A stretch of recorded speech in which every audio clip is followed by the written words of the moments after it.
titre, c'est Globaliser le climat, la COP21 et la climatisation du monde. Donc ça raconte comment le business ou le secteur agricole internalise la question climatique et produit un discours dessus. Et c'est sur la force d'attraction finalement de cette question climatique sur tous ces acteurs qui au début ne s'intéressaient pas à cette question. Et donc c'est finalement sur l'évolution de la prise de conscience de la question climatique. Avec des chapitres sur le développement, sur les entreprises, sur la société civile et les savoirs indigènes. Voilà, on a souligné le fait que c'était un livre très innovant qui présente beaucoup de nouvelles idées sur cette climatisation du monde qui est en cours. Et nous sommes une vingtaine de chercheurs à avoir travaillé sur cette COP de différents domaines des sciences sociales et il en est issu un livre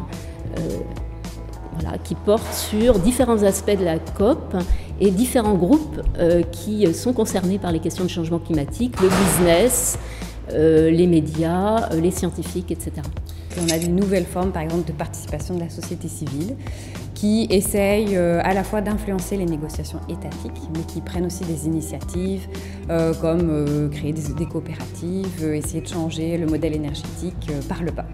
Ça devient une question, enfin ce qu'on appelle un point de passage obligé, une question de laquelle on ne peut pas parler. On s'en est rendu compte là avec l'élection de Macron, qui c'était un point aveugle de son programme et il a été obligé, on a considéré ça comme une grosse prise d'avoir eu l'eau dans son gouvernement. Ça c'est pas une forme directe de climatisation, mais ça montre, il y avait la volonté derrière clairement de montrer qu'on n'était pas indifférent à cette question.